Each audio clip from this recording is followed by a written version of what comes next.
Hmm. Akin pong best half. Ah, magandang umaga po. Aking best half.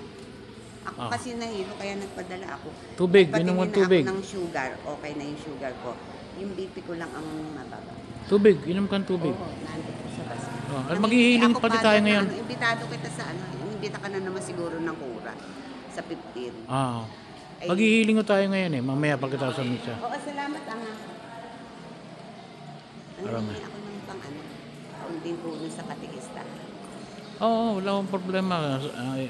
Kayo naman po Oy, sa akin Ama. eh. Nasaan? Magkano yan? 500 HP. Ah, okay. O nga.